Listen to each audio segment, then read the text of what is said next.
America great again, and it's happening, and it will happen rather quickly. There'll be a little disturbance, but we're okay with that. It won't be much. The realignment of our trade deals causing the markets to react, putting some Americans and, of course, some countries on edge as well.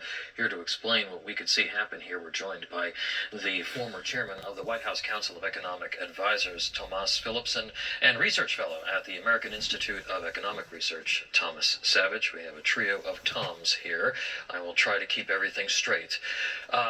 Tomas, talk to us about why the president is pursuing this course and what kind of patience the American people will need to have as this plays out.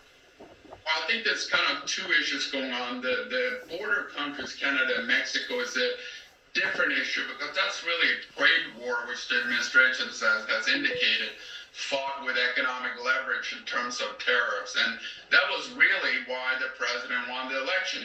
We needed to clean up the border, not only in terms of illegal immigration, but also in terms of illegal goods coming in, particularly fentanyl and opioids, essentially. That's different from our European counterparts, which these are allies. People argue these are allies of ours, but they're military or geopolitical allies. They're not economic allies in the sense that they treat us a lot worse. Our companies are treated a lot worse in their countries than we treat their companies in our country. And that's what the president is trying to fix, the imbalance that we get tariffed a lot more abroad than we tariff other countries here. And that imbalance is what he's trying to reset, I think, with the reciprocity issue that's coming up April 2nd. That's really going to be an opportunity for those countries to engage in free trade if they really want to. They are screaming and kicking about that they don't like these tariffs. It's very easy once the reciprocity kicks in to get free trade with America. Just lower your tariff. Yeah, it's not to zero, and we'll do the same. Free trade has sort of become a punchline. It's not really free trade if you're charging a 75% tariff or a 40% tariff on U.S. goods. Tom, talk to us about the history here. Has this worked in the past to generate more American jobs and more American manufacturing and make the economy stronger? Well, unfortunately, the tariff issue is really sticky. For jobs that it creates, you lose so many more jobs. You lose the ability to produce. So, actually, to be honest, I've been thinking about this a lot, and as a modest proposal, I think DOGE should go after U.S. trade regulations. Think about even before President Trump's first term, trade regulations, whether you were importing stuff from other countries or you were an American business trying to sell your goods abroad, it was just a labyrinth of regulations. So DOGE needs to go in there, look through everything, see, okay, maybe some of this works, we keep it, and then you get rid of the rest of the waste.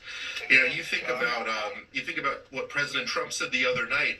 Things that should take 10 days to get approval end up taking 10 years. I'm sure that's the same way in the trade space. Well, that's definitely a way to try to repatriate jobs and lower the cost of production of goods.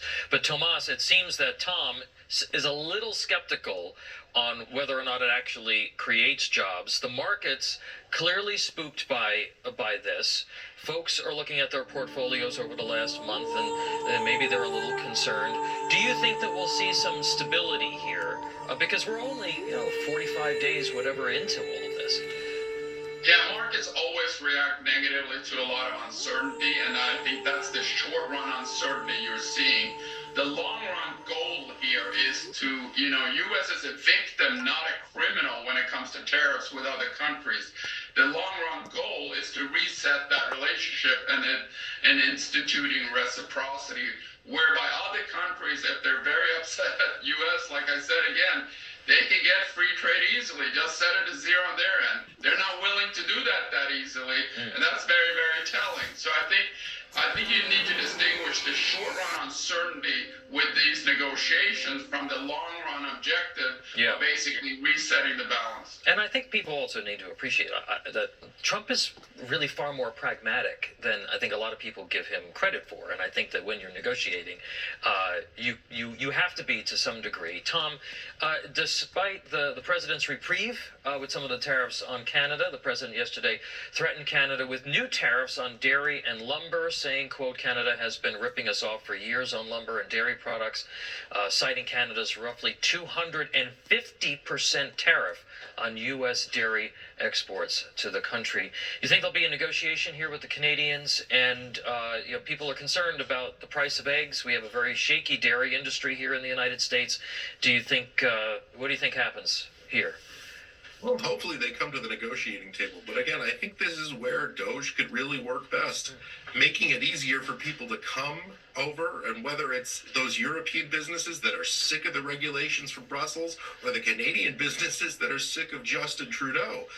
You've seen what he's done the past 4 years. If we made it as easy as possible for Canadian businesses to come over and say, hey, come start a business, help our industry out, they will leave, and then you'll see Trudeau, you'll see the EU come to the negotiating table because they'll realize they're losing a ton of money. Tomas, exit question to you. This is also a strategy to deal with China. And tariffs on China are now at 20%. The president continuing to pressure the communist Chinese. Talk to us a little bit, real quickly for me, about this as a strategy to deal with communist China. I mean, this continues his first administration, the 1.0 essentially strategy, which is, China is the poster child of treating us more poorly, treating us poorly while we treat them okay in our country with their imports coming in. There's obviously a larger military and geopolitical aim at China than other countries, given that they're an adversary and not an ally with us. And I think sooner or later, these, steepened tariffs, which are, may even increase further, it's going to affect that countries in terms of their ability to sell to us, which is much more important to China than it is for us in terms of buying their goods. All right, we're going to leave it there, but certainly this is something we're going to be following for the next number of months. Tomas Philipson, Thomas Savage, gentlemen, thank you. Thank you. Thank you. All right, folks, death and taxes, right? That's the two constants in life. We all know April 15th is the deadline to file your taxes. It's coming up I real want to soon. back up right here. Let's go all the way back here because they was talking about something that struck a nerve with me, nerve-wracking, pertaining to boys and girls and the Boy Scouts. The Boy Scouts, of all things, Has just scrubbed the word boy from its name. It's official now.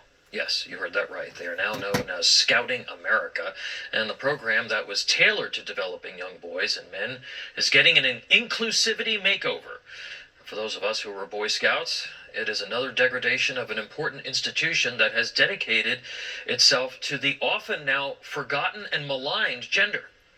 But there's good news. There are alternatives out there, growing organizations that uphold the traditions that have been the backbone of our nation for generations. And I am joined now by Mark Hancock. He is the CEO of Trail Life USA. That's the largest Christ-centered, boy-focused scouting organization now in the country. Mark, it's good to see you. It was so upsetting to see the Boy Scouts kind of go off the rails over the last number of years. Talk to us about Trail Life USA and why it is a good new alternative.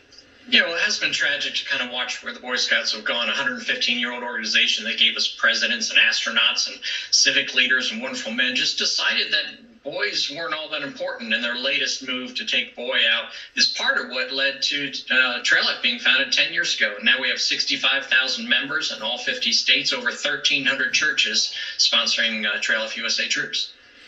What are the values and what are the skills that are taught to young boys and young men in your program, and how are you now sort of bridging this, filling this gap that exists because of the decline of what used to be called the Boy Scouts? But here's what we know. We know that in order to have good, strong boys to grow into good, strong men, you have to surround them with men. So we're male-centric. We're unapologetically Christian, which means we have biblical values that don't change, and that's good for boys. They like that. And then we're also boy-focused because we believe that boys and girls are different and that boys need a program that's aimed at their specific strengths. Girls are wonderful, too. It's not a value statement, but boys need a program that's aimed at them. Yeah, I mean, and this is also, I guess, a response to the fact that boys really have been maligned and sort of minimized. We hear so much about toxic masculinity, and there's so much focus on women and now trans kids that the boys seem to get to get left out. As you point out, the growth of the organization has been amazing over the last 10 years. Talk to us more about how people can engage and how they can learn more. Yeah, well, they go to traillifeusa.com, Trail Life USA, 2 L's in the middle. You can find out how to start a troop or to find a troop. There's a map of the country there. You can put your zip code in and find out a troop that's close to you. If there isn't one, it shows you how to start one. But boys need our attention. They're falling behind in so many areas, and Trail Life has stepped up to kind of fill that gap. Yeah, all the research, all the data is showing exactly what you just said. They are falling behind because of the way society has sort of marginalized them or pushed them off to the side. Mark Hancock, CEO of Trail Life USA, we wish you all the best. Thank you for being here. Thank you, Tom. God bless. And stay with us, folks. The second hour of America Right Now begins right now. That was a good program. Thank you for listening. Good luck to all of us. God bless America. God bless our troops. And heaven help us all.